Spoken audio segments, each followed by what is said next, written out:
es un programa de filosofía por televisión. Ustedes se preguntaron por qué estamos aquí. Yo existo porque pienso. El hombre es el lugar en el cual todos los saberes son pensados. Descartes es un héroe del pensamiento. Es difícil enfrentar las grandes Es cuestiones. un libro de Jean-Paul Sartre, Crítica de la razón de Hegel. Esta es la historia de la filosofía de Hegel. Eterno. La filosofía es la totalidad de lo real, porque piensa. La totalidad de lo real. Encuentro 12. Nietzsche. Dios ha muerto. ¿Qué es la voluntad de poder? ¿Cuál es la dinámica de la voluntad de poder? La verdad, una creación del poder. ¿Qué es el dionicismo?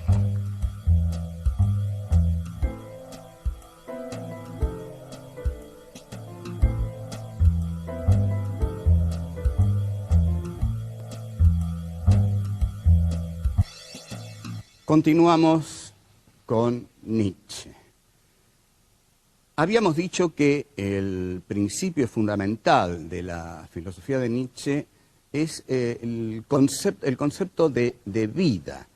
Ahora, este concepto de vida está interiormente muy elaborado en Nietzsche. Ante todo, parte de la negación del mundo suprasensible platónico y parte de llevar los valores a este suelo nutricio vital. Pero, ¿qué es la vida en Nietzsche? La vida en Nietzsche, esto es así, fundamental, decisivo, tiene dos valores. Los valores de conservación y de aumento. Hay vida porque la vida tiende a conservarse. Conservándose va a poder aumentar. Pero la vida también sabe que si solamente se conserva, va a morir. Conservarse es morir. Solo aquello que nos hace aumentar, que nos hace tener más vida, nos permite conservar lo que tenemos. Pero aquí entramos en un aspecto esencial. Este espacio vital que Nietzsche describe con las categorías de conservación y aumento, para Nietzsche va a ser la voluntad de poder. Y acá comenzamos el análisis del concepto fundamental en Nietzsche de voluntad de poder. Para mí es el concepto central de la filosofía nietzscheana. Otros van a decir que no, porque se basa en un libro que dicen Nietzsche no llegó a terminar. Sin embargo, y van a decir también que en esto yo estoy de acuerdo con Heidegger. Y en este punto sí estoy de acuerdo con Heidegger, porque Heidegger interpretó muy bien a Nietzsche, porque Heidegger interpreta a Nietzsche desde una visión muy cercana a la del nacionalsocialismo, y yo estoy bastante de acuerdo en considerar que Nietzsche es un proto-nacionalsocialista y que Heidegger fue, en efecto, un pensador nacionalsocialista. La enorme complejidad de esta cuestión es que los dos fueron desaforadamente geniales. Es decir, no es cuestión de ser nacionalsocialista y tirarlos a un costado. No se puede tirar a un costado a semejantes pensadores porque la historia de la filosofía no se entiende. Es tal la influencia de Nietzsche, es tal la influencia de Heidegger, que si los dejamos de lado, no entendemos la filosofía del siglo XX en totalidad. De modo que pensemos lo que pensemos sobre Nietzsche y Heidegger y sus opciones políticas, tenemos que estudiarlos a fondo. Voluntad de poder. Los dos ejes dinámicos de la voluntad de poder son los de conservación y aumento. La voluntad de poder es el devenir de la vida. Hay un devenir de la vida, porque la vida es voluntad de poder. Fíjense la belleza estética de esta idea. La vida deviene porque es voluntad de poder. ¿Qué es la voluntad de poder? La voluntad de poder, como dije, se estructura en base a estos dos conceptos, conservación y aumento. La voluntad de poder conquista, obtiene, domina. Todo eso que lo tiene que conservar. Pero hay algo, y esta es una idea genial, hay algo que la voluntad de poder tiene que querer ante todo para poder realizarse. La voluntad de poder tiene que quererse a sí misma. La voluntad de poder tiene que querer a la voluntad de poder. Es decir, es un impulso vital que se quiere a sí mismo por sobre todas las otras cosas. Así como el deseo hegeliano se quería a sí mismo por sobre todas las otras cosas y no le importaba morir con tal de conservar ese deseo. Bueno, la voluntad de poder, y aquí ven ustedes las ligazones que se pueden establecer entre la filosofía, porque las filosofías no andan una por allá y otra por acá. No. Nietzsche había estudiado muy bien la dialéctica del amo y el esclavo en Hegel, y Hegel había dicho, el deseo es deseo porque ante todo se desea a sí mismo. Y si el deseo se desea a sí mismo, es porque encuentra en sí, en tanto deseo, su condición de posibilidad. Y para que ese deseo sea más importante que el miedo a morir, ese deseo tiene que desearse mucho a sí mismo. Entonces, la voluntad de poder, Nietzsche toma este esquema y dice, lo primero que tiene que querer la voluntad de poder no es dominar lo que está más allá. Lo primero que tiene que querer la voluntad de poder es la voluntad de poder. La voluntad se quiere a sí misma. Una vez que la voluntad se quiere a sí misma, advierte la voluntad de poder que todo aquello que conquista lo tiene que conservar. Pero también advierte, y este es el paso fundamental, que si todo aquello que conquista lo tiene que conservar, y si meramente lo conserva, se muere. El que solamente conserva lo que conquistó, se muere. Porque para conservar lo que uno conquistó, tiene que seguir conquistando. La voluntad de poder tiene que ir aumentando constantemente su poder, sus conquistas. Es un ir más allá constante, ¿no? En esto es también como la intencionalidad de la conciencia en Husserl y más en Sartre. Cuando Sartre dice que la conciencia fenomenológica es una conciencia que está arrojada al mundo, que siempre va más allá de sí misma, lo está tomando de la voluntad de poder en Nietzsche. La voluntad de poder en Nietzsche es intencional, es decir, intencional quiere decir que se arroja, intenciona sobre el mundo. Pero esta voluntad de poder conquista.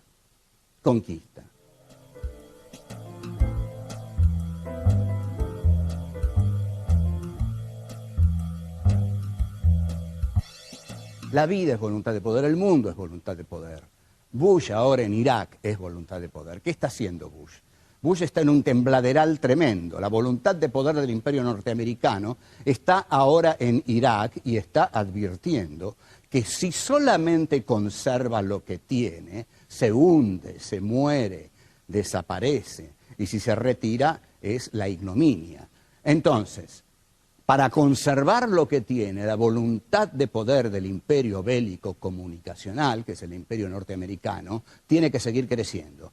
Por lo tanto, uno puede augurar, basándose en la concepción nietzscheana de la voluntad de poder, que la voluntad de poder norteamericana, para conservar lo que tiene conquistado en el Islam, va a tener que seguir conquistando, va a tener que seguir aumentando su poder, porque la voluntad de poder no se detiene nunca. O en todo caso, y eso es terrible para nosotros, si se retira de Irak esa voluntad de poder, va a seguir creciendo a costa nuestra, porque ahí vendría el problema para América Latina. Pero la dinámica de la voluntad de poder es no detenerse nunca. Y aquí entra el concepto de espacio vital típico de los nacionalsocialistas.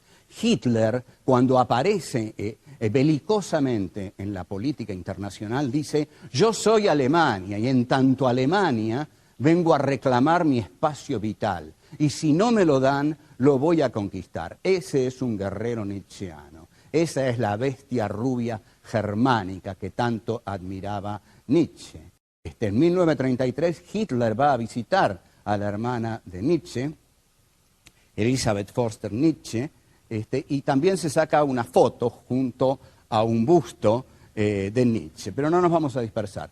Hitler encarna, por supuesto, la voluntad de poder nietzscheana en el concepto de espacio vital. Necesitamos expandirnos porque si nos quedamos con lo que tenemos, nos morimos. Y esto nos lo enseñó nuestro gran filósofo Friedrich Nietzsche en su gran libro La voluntad del poder, que el gran maestro Martin Heidegger nos ha explicado. Entonces, la voluntad de poder no puede detenerse nunca. La voluntad de poder, si meramente conserva lo que conquistó, muere, y la voluntad de poder, para conservarse, tiene que aumentar. Entonces, al tener que la voluntad de poder aumentar constantemente, esto es el devenir de la vida. La vida deviene por esta mecánica vital, por esta potencia que tiene la voluntad de poder. Todo esto Nietzsche lo toma en La Gaia Ciencia, en una frase que se ha hecho célebre, que es Dios ha muerto. Para bajar un poco el nivel y decir un chiste, una vez pasé por una pared, fíjense los grafitis que hay en Buenos Aires, esta es una ciudad cultísima, y habían escrito, Dios ha muerto, Nietzsche, y abajo, Nietzsche ha muerto, Dios. Bueno, es una ciudad de chistes cultísimos, no en vano es la gran capital de la cultura en Sudamérica. Bueno, ¿qué quiere decir que Dios ha muerto? Que Dios ha muerto significa que todos los valores suprasensibles, que todos los valores que tenían que ver con la imagen de Dios, en tanto instancia suprema por sobre el hombre, y en tanto también instancia fundadora, porque Dios es el fundamento de todo pensamiento que lo acepte. Es decir, si yo acepto la idea de Dios, no puedo partir de otro estamento conceptual que no sea el de Dios. El tipo que dice, yo creo en Dios, solucionó todo. Puede no pensar más a partir de ahí, porque Dios piensa por él, Dios sufre por él, Dios tiene angustias por él, Dios va a morir por él, porque lo va a hacer morir prometiéndole un futuro paraíso de bienaventuranzas y goces, de goces espirituales, por supuesto, pero el tipo que como Nietzsche dice, Dios ha muerto, está diciendo, mi filosofía va a tener otro fundamento. Yo no necesito el fundamento de Dios. Mi filosofía va a tener el fundamento de la vida, y la vida es todo esto que he venido diciendo que es. La vida es devenir, la vida es potencia, y la verdad es aquello que la voluntad de poder conquista. Tenemos que hablar sobre el tema de la verdad y de la verdad como conquista de la voluntad de poder. Porque hay una frase excepcional de Nietzsche que dice, no hay hechos, hay interpretaciones. Esta es una frase descomunal. Si no hay hechos y solo hay interpretaciones, ¿dónde está la verdad?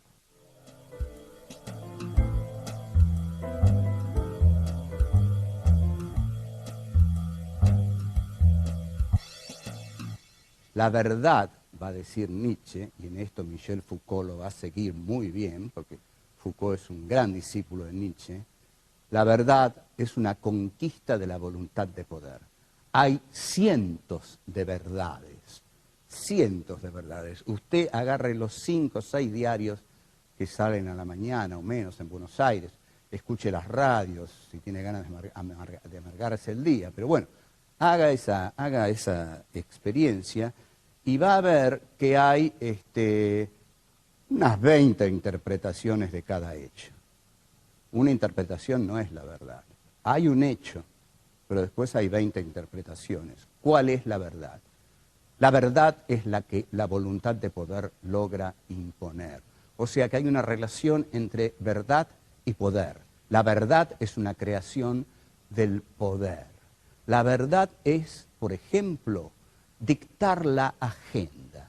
Si yo tengo un diario a la mañana, 2 radios a la mañana, 2 radios a la tarde y 2 canales de televisión a la noche, a la mañana lanzo cualquier noticia en la primera de las radios. En la segunda de las radios llamo a uno de los implicados en la noticia y lo pongo en contacto con cualquier otra persona. Discuten, se pelean, ya tengo armada más la noticia.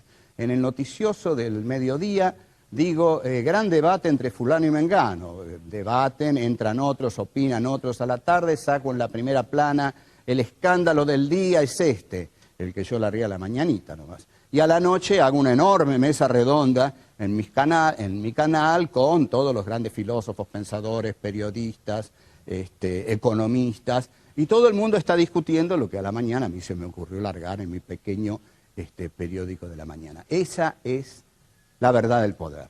Ahí nadie está discutiendo la verdad. Está discutiendo la verdad que un determinado poder mediático impuso ese día en la sociedad. Entonces, con esto quiero decir que la verdad es hija del poder. La verdad es hija del poder. Por ejemplo, vamos a un ejemplo más contundente.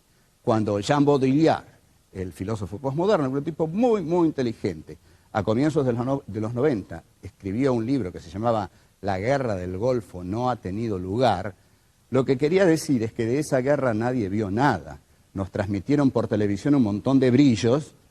¿Y dónde está la verdad? La verdad eran esos brillos. Esa era la guerra del Golfo. De la guerra del Golfo supimos muy, muy poco. E incluso de lo que está pasando en Irak, de lo que está pasando en Guantánamo, sabemos lo que nos hacen saber.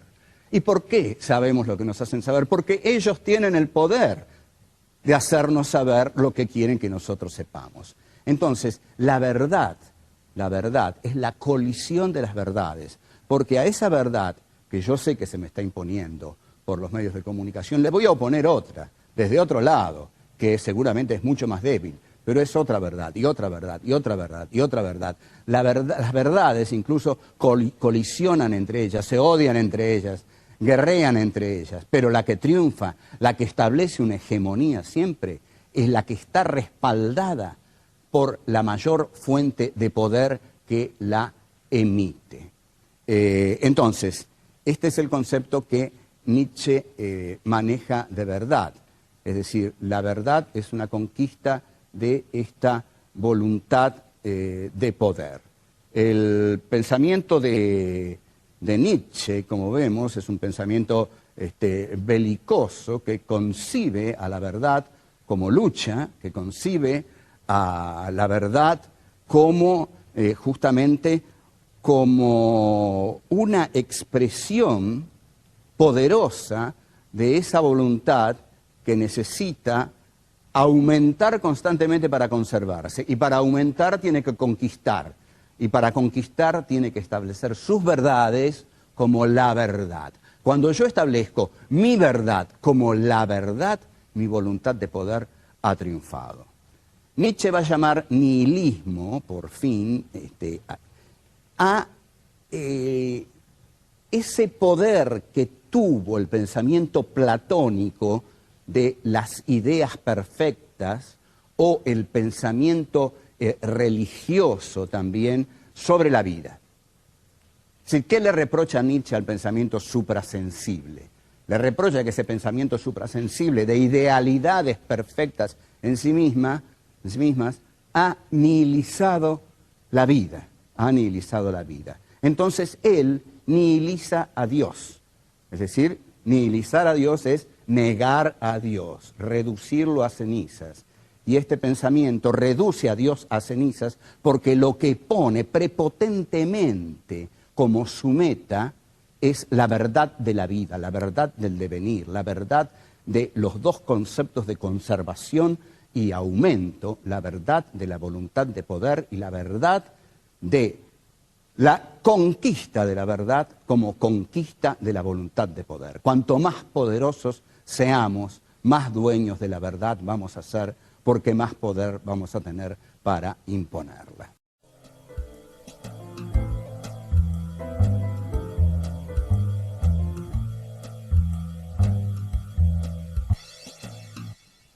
si nos remitimos a los griegos, vamos a encontrar y vamos a entender más qué es lo que Nietzsche quiere decir. Nietzsche, la primera obra de Nietzsche es el origen o el nacimiento de la tragedia.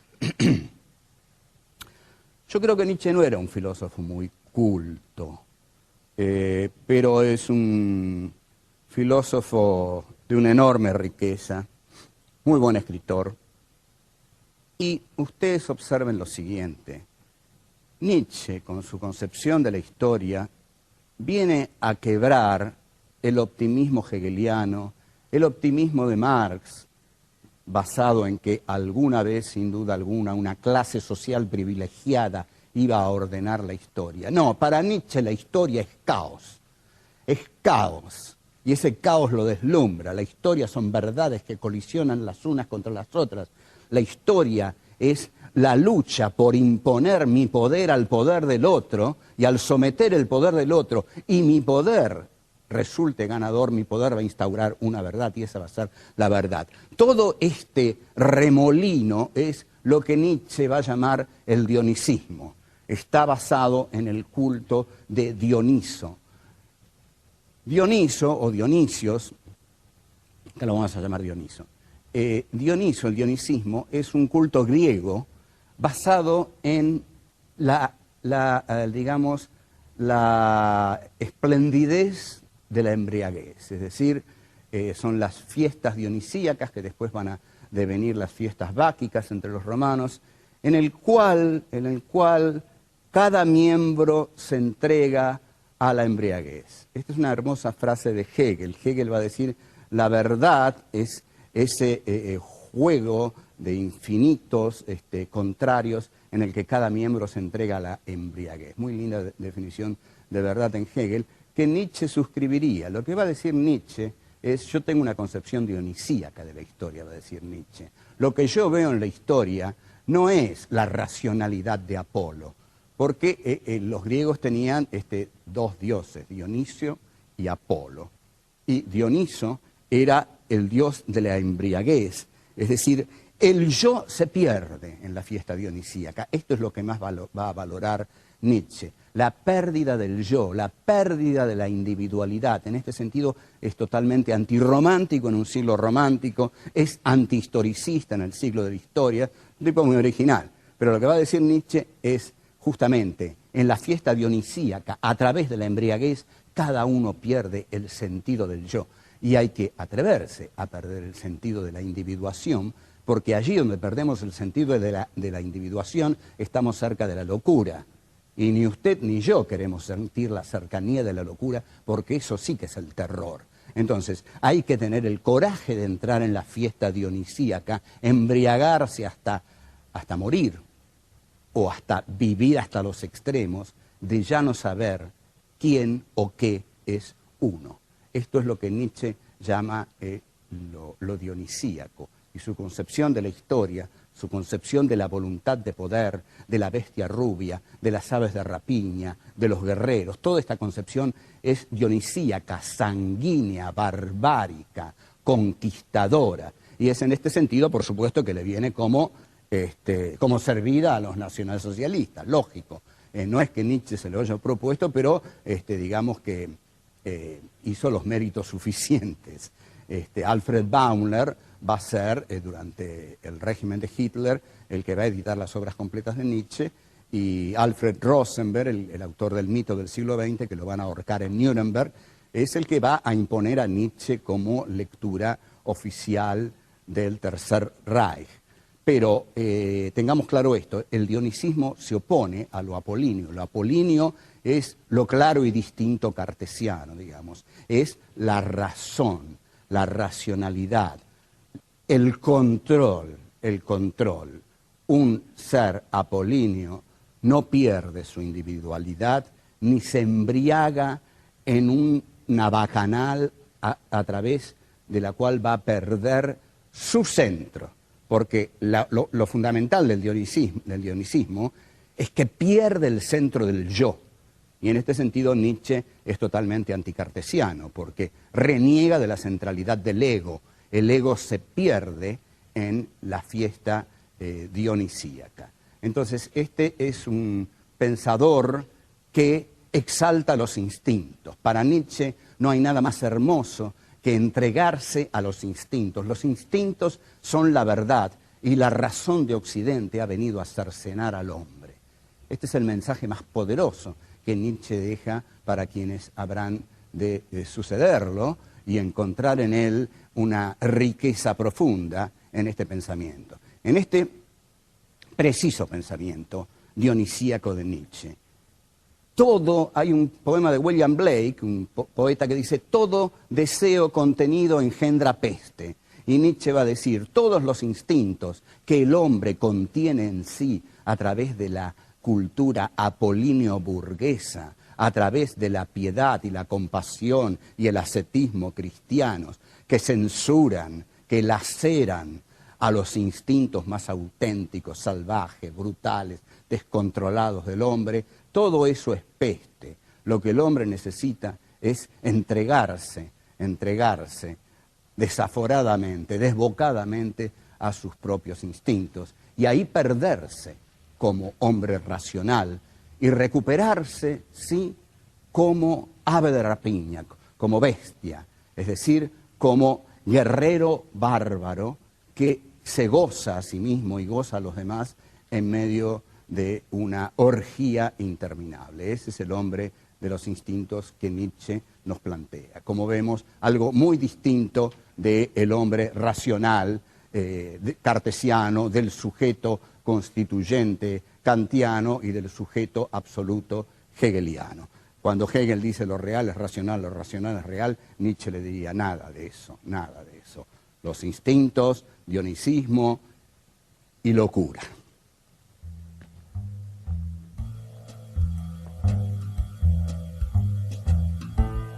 La voluntad de poder es el devenir de la vida. Hay un devenir de la vida, porque la vida es voluntad de poder.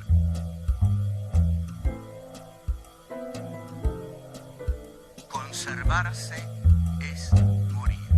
Solo aquello que nos hace aumentar, que nos hace tener más vida, nos permite conservar lo que tenemos.